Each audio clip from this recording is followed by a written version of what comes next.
Pour communiquer au sein de la même espèce ou avec d'autres espèces, les animaux s'envoient des signaux de nature diverse. Ces signaux peuvent être visuels, chimiques, acoustiques, tactiles ou kinésiques, c'est-à-dire de mouvement et de distance du corps. Et si les animaux pouvaient communiquer entre eux sans ces signaux? Et s'ils pouvaient se transmettre des messages via la télépathie, leur énergie, leurs pensées ou leur âme? C'est ce que prétend la communication animale, la CA, ou communication intuitive. Pouvoir communiquer avec les animaux sans échanger de paroles, sans même être physiquement proche, en se reliant d'âme à âme, d'esprit à esprit. Mais comment ça marche exactement et dans quel contexte est-elle utile? C'est ce que nous allons voir dans cette vidéo.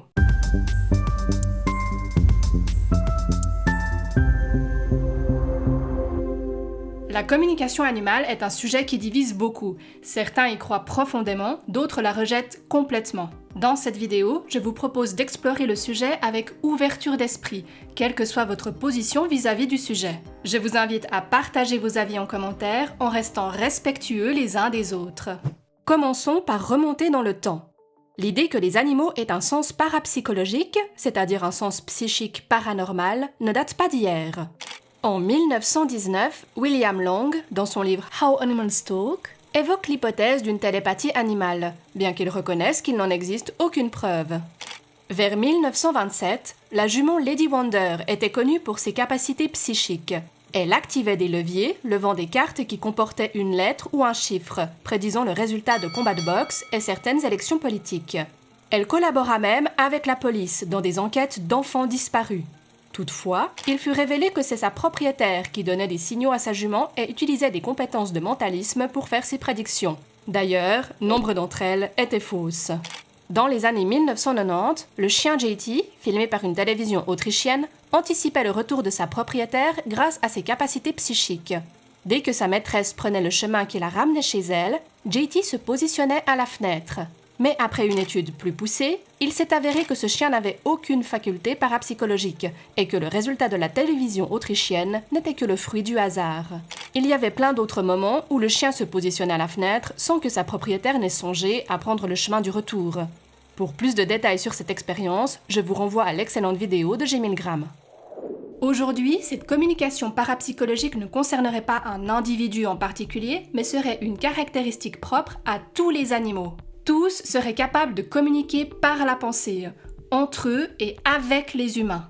Et tous les humains pourraient communiquer avec les animaux. Ce serait une capacité que l'on aurait enfant, mais qu'on perdrait en apprenant le langage parlé. Il existe de nombreux communicants qui proposent des formations pour retrouver cette capacité innée. Mais vous pouvez également demander les services d'un communicant animalier pour vous aider dans les problématiques suivantes. Préparer l'animal au changement. Comprendre et résoudre des comportements. Communiquer à distance. Accompagner la guérison. Connaître le passé de l'animal et apaiser ses traumatismes. Accompagner la fin de vie. Et pour certains communicants, retrouver un animal perdu, communiquer avec un animal décédé, comprendre les vies antérieures de l'animal. Mais comment la communication animale fonctionne-t-elle concrètement ? On distingue deux procédés de communication animale. La télépathie, considérée comme l'approche la plus rationnelle, et la spiritualité, basée sur les échanges d'énergie, de vibrations, d'âme, de karma, etc. Commençons avec la télépathie. D'après le Larousse, c'est la transmission de pensées en dehors de toute communication par les voies sensorielles connues. Autrement dit, communiquer sans parler, sans entendre, sans toucher, sans sentir, sans goûter et sans voir. Logiquement, la première question qu'on se pose c'est « Est-ce vraiment possible ?» Bien que l'idée semble saugrenue au premier abord, la science s'est bel et bien intéressée à la télépathie. L'un des premiers chercheurs à étudier la question fut Joseph Banks-Rhine, un scientifique passionné de parapsychologie, c'est-à-dire l'étude des phénomènes paranormaux. Il utilisait un jeu de 25 cartes comportant 5 symboles différents. Un sujet tirait une carte et devait transmettre le symbole par la pensée à un second sujet. Celui-ci indiquait alors ce qu'il percevait. Si le nombre de bonnes réponses dépassait le hasard, donc 20%, cela pouvait, en théorie, prouver l'existence de la télépathie. Et chose incroyable, Rhine obtenait effectivement des résultats supérieurs à 20%. La preuve que la télépathie existe, non ? Eh bien non. Des chercheurs sceptiques ont examiné ces protocoles de plus près. Ils ont découvert que certaines cartes n'étaient pas complètement opaques, que les symboles pouvaient parfois se refléter dans les lunettes des examinateurs, que certaines cartes portaient de petites marques distinctives, sans parler de nombreuses autres failles méthodologiques. Plus important encore, lorsque d'autres chercheurs ont refait les mêmes expériences, ils n'ont obtenu que des résultats équivalents au hasard. Et en science, c'est essentiel. Pour valider une hypothèse, une expérience doit être reproductible par n'importe qui en suivant le même protocole. Ajoutons à cela que des cas de fraude ont été confirmés dans les laboratoires de Rhine, sans que l'on sache quelles études publiées étaient concernées. En bref, Rhine n'a pas pu prouver l'existence de la télépathie avec ses cartes. Alors les cartes ne marchent pas, mais peut-être qu'un autre protocole donnerait de meilleurs résultats? C'est là qu'entre en scène le protocole Ganzfeld. Le principe est proche, sauf qu'au lieu de cartes, il faut deviner une image ou même une courte vidéo. Le percipion, la personne censée recevoir l'image par télépathie, est placé dans un état de légère privation sensorielle. Il a des demi-balles de ping-pong sur les yeux, sous une lumière rouge, et un casque diffusant du bruit blanc ou rose. Pendant environ 30 minutes, il décrit à voix haute ce qui lui vient à l'esprit. Puis, à la fin, il choisit l'une des 4 images ou vidéos proposées. Si tout était dû au hasard, on devrait obtenir environ 25% de réussite. Certaines études montrent effectivement des taux supérieurs à 25%. Mais là encore, des erreurs de protocole, des fuites sensorielles, des cas de triche et des coïncidences statistiques peuvent expliquer ces résultats. En résumé, malgré des décennies d'expérimentation, aucune preuve scientifique solide ne démontre l'existence de la télépathie. Bon, la télépathie ça n'existe pas, alors voyons voir le côté plus spirituel. La communication animale est aussi appelée communication intuitive. Mais c'est quoi exactement l'intuition ? Eh bien, il en existe plusieurs définitions, suivant les philosophes qui la qualifient, mais le Larousse nous en propose 2. L'intuition peut être soit une connaissance immédiate de la vérité, sans avoir recours à une réflexion ou à nos connaissances, soit, toujours sans raisonnement, un sentiment non vérifiable qu'un événement va se produire ou que quelque chose existe. Il se rapproche de la prémonition. De façon générale, on peut dire que l'intuition, ce sont des pensées rapides et automatiques, produites sans raisonnement conscient. On peut les ressentir dans des situations critiques, où il faut agir vite, sans analyser. La science explique ce phénomène comme le résultat d'un traitement mental inconscient qui combine nos expériences passées, nos connaissances implicites et nos perceptions. Certains y voient au contraire un message venu d'une entité, d'un guide spirituel ou d'une énergie mystique. Et vous l'avez sûrement deviné, c'est cette manière de penser que rejoint la communication dite intuitive. Les professionnels qui parlent de communication intuitive relient toujours ça à la spiritualité, aux énergies et à des concepts flous jamais clairement expliqués. Bon, quand je vois les mots énergie ou spiritualité, j'avoue que j'ai tendance à me braquer et à considérer que ce qu'on va me raconter, c'est du bullshit. Mais ce n'est pas digne d'une personne qui cherche à avoir une approche scientifique. Donc je vais mettre mon scepticisme de côté et chercher des preuves que ces aspects spirituels existent. Tout d'abord, sur certains sites de communication animale, on peut lire des choses comme ceci. Les animaux, avec leur sensibilité accrue aux vibrations énergétiques, peuvent lire leurs compagnons humains avec une précision remarquable. Cette capacité découle de leur connexion naturelle aux énergies qui les entourent. C'est toujours le même problème. On parle d'énergie, mais personne n'en donne une définition claire. Cette énergie n'est pas mesurable, et oubliez l'échelle de Bovis qui se calcule avec un pendule, ce n'est pas scientifique, et elle n'est pas observable. Mais peut-on en voir les effets, ou juste les ressentir? J'ai trouvé une étude qui a testé des professionnels de Therapeutic Touch, des praticiens qui manipulent les champs énergétiques humains pour soigner leurs patients de diverses affections. L'étude voulait simplement voir si ces professionnels étaient déjà capables de détecter cette fameuse énergie que dégageraient les humains. A priori, s'ils peuvent soigner en la manipulant, ils sont capables de la détecter. À l'aveugle, ils devaient déterminer si l'expérimentateur plaçait sa main au-dessus de leur main droite ou de leur main gauche. Si c'est du hasard, les professionnels ont 50% de chances de trouver la bonne réponse. Sinon, ça doit se rapprocher des 100%. Résultat, ce n'est pas mieux que le hasard. En fait, on n'est absolument pas capable de détecter cette énergie, même quand on est professionnel, et on ne devient pas meilleur avec le temps et l'expérience. Et je n'ai trouvé aucune étude sérieuse qui montre que les animaux en seraient capables. Donc, jusqu'à preuve du contraire, il faut en conclure qu'ils ne sont pas capables ne serait-ce que de détecter cette énergie, si elle existe.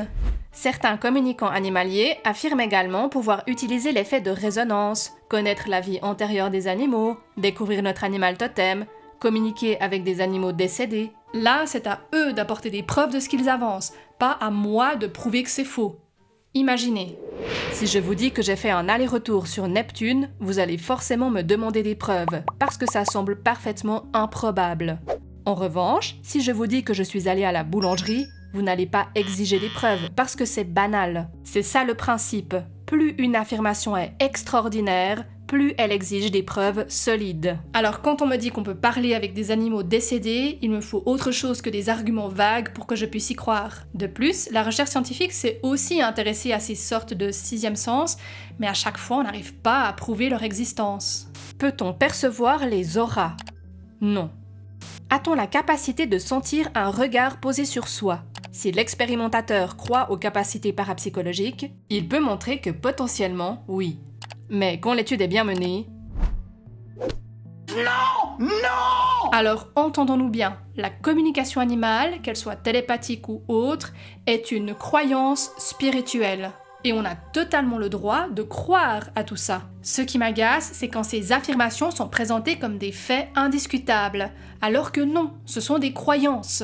On a le droit d'y adhérer, mais on doit être capable d'accepter que d'autres n'y croient pas du tout et qu'ils ont de très bonnes raisons de ne pas y croire. Et posons-nous cette question. Y croyons-nous parce que nous sommes absolument convaincus que c'est la vérité, ou y croyons-nous parce que ça nous fait plaisir, que ça nous réconforte et que ça rend le monde un peu plus beau? C'est vrai que parler avec des animaux, ça donne envie. Mais y croire pour satisfaire nos désirs, n'est-ce pas se conforter dans un mensonge nocif à long terme? Vous l'avez compris, la communication animale est une affaire de croyance spirituelle, rien d'autre. Même si certains essayent d'y mettre un peu de science, on retrouve toujours un aspect spirituel dans leur pratique. Constatons l'augmentation récente du nombre des praticiens de l'ACA, de l'inexistence de formations reconnues, des dépenses que l'ACA entraîne pour les propriétaires et de son intrusion dans les questions vétérinaires, des chercheurs ont jugé nécessaire d'évaluer la scientificité de la communication animale. Ils ont d'abord regardé les études existantes sur la communication animale intuitive et ont constaté qu'il s'agissait principalement d'études de cas, donc très peu pertinentes scientifiquement. De plus, aucune de ces études n'était dépourvue de biais méthodologiques, c'est-à-dire des défauts dans le protocole, comme un échantillon de sujets trop petit ou des mesures subjectives. Malgré le fait qu'aucune explication ne vienne soutenir la possibilité d'une communication mentale avec les animaux et malgré l'absence de résultats dans les études publiées, les chercheurs ont tout de même voulu tester les performances de l'ACA. Car peut-être qu'on n'en connaît pas le fonctionnement et qu'il suffit d'un bon protocole pour mettre en lumière l'efficacité de l'ACA. Les chercheurs ont mis en place leur protocole par rapport à la procédure généralement employée par les communicants animaliers. Se baser sur une photographie de l'animal, où il est seul sur l'image, bien centré, où les deux yeux de l'animal sont clairement visibles, ça je pense que ça vient de la croyance où l'on dit que les yeux sont le reflet de l'âme, et où le gardien, c'est-à-dire le propriétaire, a donné son consentement pour qu'on communique avec son animal. Les animaux dont on avait pris les photos, des chiens, des chats et des chevaux, étaient soit vivants au moment du test, soit décédés. Les sujets devaient déterminer, uniquement avec les photos et leur capacité parapsychologique, l'état de l'animal, vivant ou mort. Quels sont les résultats de ce test?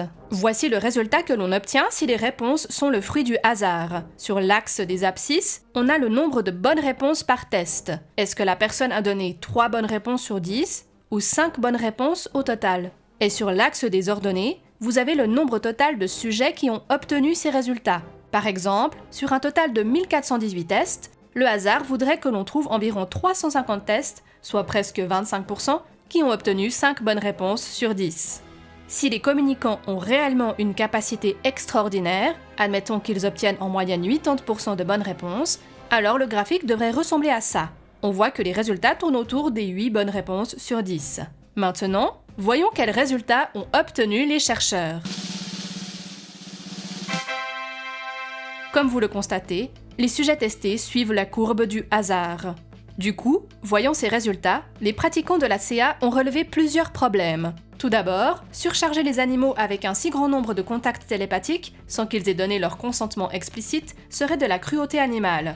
Sauf que les propriétaires n'ont constaté aucun problème de santé chez leur animal durant l'expérience. Ils n'ont pas montré de signe que les contacts télépathiques les avaient affectés. Donc de ce côté-là, rien à signaler.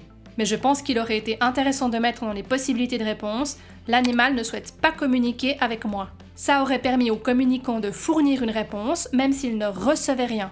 Et l'autre problème souligné, c'est que les animaux ne sauraient pas s'ils sont vivants ou morts, donc ils ne pourraient pas nous le dire. C'est pas un peu pratique ça, comme argumentation? Et pourquoi s'embêter à faire le test s'ils savent d'avance qu'ils sauront pas dire si l'animal est vivant ou décédé? Mais les chercheurs avaient anticipé ce problème et auraient souhaité, de base, faire le test avec des photos d'animaux existants et des images générées par IA. Les sujets auraient donc dû déterminer si l'animal existait ou non.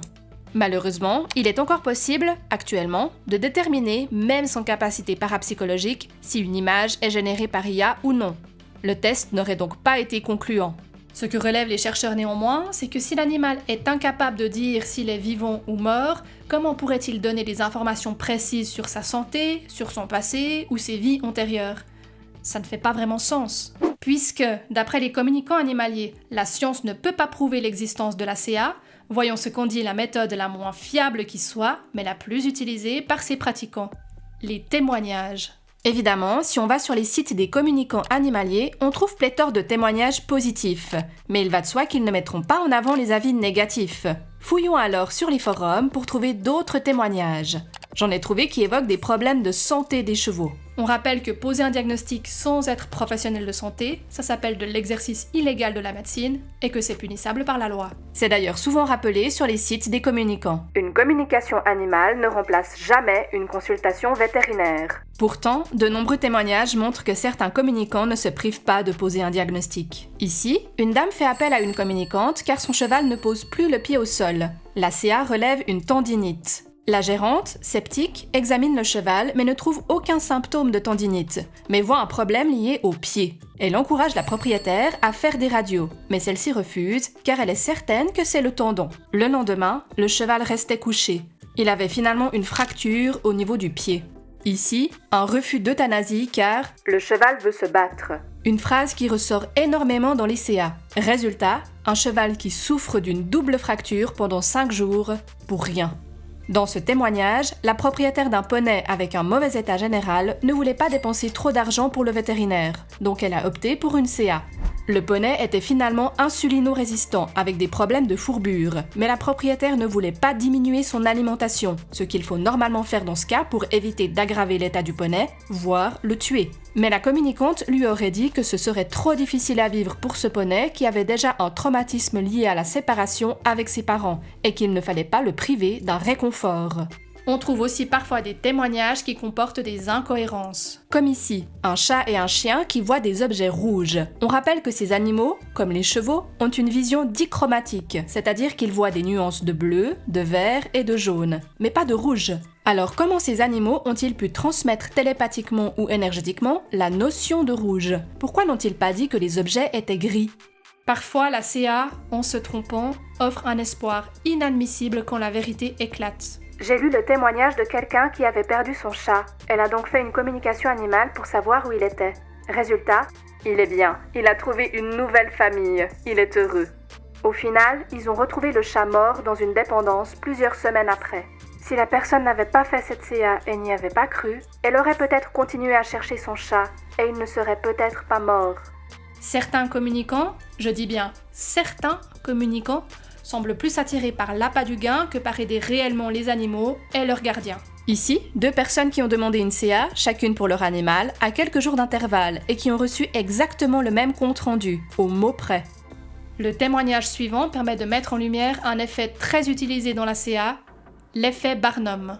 Il s'agit d'un biais cognitif qui nous pousse à reconnaître précisément notre animal dans une description vague et générique. Par exemple, la CA peut révéler que notre chien, notre chat ou notre cheval a mal vécu la séparation avec sa mère. Ça s'applique à la majorité des animaux domestiques, mais ça nous semble pourtant très personnel comme information. On retrouve ce mécanisme dans d'autres domaines comme la voyance ou l'horoscope. On a l'impression que le message nous est destiné, alors qu'il pourrait concerner presque tout le monde. Mais quand votre animal fait partie des rares exceptions, l'entourloupe se fait voir. J'ai essayé 4 fois. 4 fois un échec total. Alors si, ça marche dans le sens où les personnes m'ont sorti des banalités.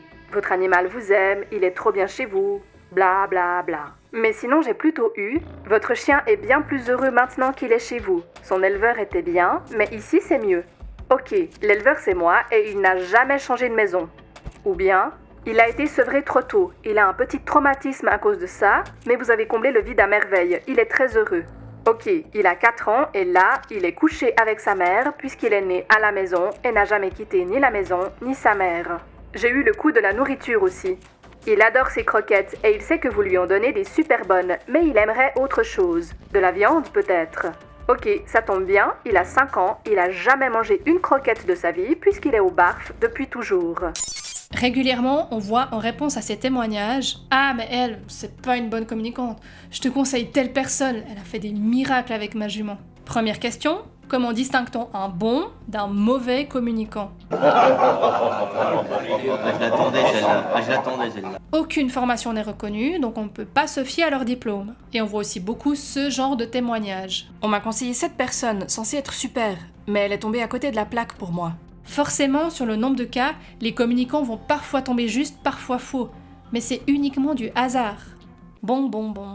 Ce sont des témoignages, donc ils peuvent être faux, dans un sens comme dans l'autre. Moi, ce que j'aimerais bien, c'est trouver des comptes rendus que donnent les communicants. Alors, très peu en mettent en ligne, mais j'en ai trouvé quelques-uns. Voyons ça de plus près. Cette communicante commence en général par se présenter à l'animal, lui expliquant pourquoi elle est là et si c'est le bon moment pour un échange. Ici, l'animal salue poliment. Personnellement, je ne vois pas trop comment un animal peut être poli ou mal poli. Mais soit. Ensuite, la communicante va décrire l'animal. C'est une technique très utilisée par les voyants ou les médiums par exemple. On vous décrit ou on décrit l'animal par effet Barnum et en vous donnant beaucoup d'éléments. Comme ça, même si certaines choses sont à côté de la plaque, vous allez naturellement retenir ce qui est tombé juste. Cette étape sert à la fois à valider les capacités du communicant, mais aussi à vous faire accepter facilement la suite. Chez les voyants, s'ils commencent par vous dire « Vous appréciez la compagnie de vos proches, mais vous avez également besoin de temps pour vous. » Vous pouvez vous dire « Mais oui, c'est totalement moi. » Et donc accorder du crédit au voyant. Et lorsqu'il vous dira « Dans les 5 prochains mois, vous aurez une opportunité professionnelle. » Vous serez plus tenté de le croire, car il a déjà eu raison avant. S'il vous avait dit cela d'entrée de jeu, vous auriez été plus sceptique et peut-être vous seriez-vous demandé comment il peut vous donner cette affirmation. Ici, c'est pareil. Pourquoi le communicant aurait besoin de vous décrire votre animal ? A priori, vous le connaissez très bien. Vous avez dû remarquer s'il était plutôt calme, énergique, gourmand ou curieux. Donc, quel intérêt qu'un communicant vous le dise, si ce n'est vous convaincre qu'il est connecté à votre animal et vous préparer à accepter ce qu'il va dire ensuite. Je trouve également beaucoup d'anthropomorphisme, c'est-à-dire une tendance à attribuer aux animaux des réactions humaines. Ici, un lapin qui a les larmes aux yeux, une chienne qui hoche la tête et une lapine qui roule des yeux. En lisant les comptes rendus, on a l'impression de voir des conversations entre humains. Je vous mets également ce compte rendu, rempli d'effets Barnum. Je vous laisse mettre pause si vous souhaitez apprécier ce chef-d'œuvre. Mais moi, ce que j'ai bien aimé, c'est que le cheval dise « Je veux garder mes poils pour avoir chaud, j'en ai besoin. » Arriverez-vous à voir le léger indice qui montre que ce cheval est tondu ? Attention, c'est subtil. Moi, j'aurais ajouté « J'aimerais avoir plus d'herbe et un pré plus rangé. J'ai peur de me blesser. » Ce que je viens de faire, c'est de la lecture à froid.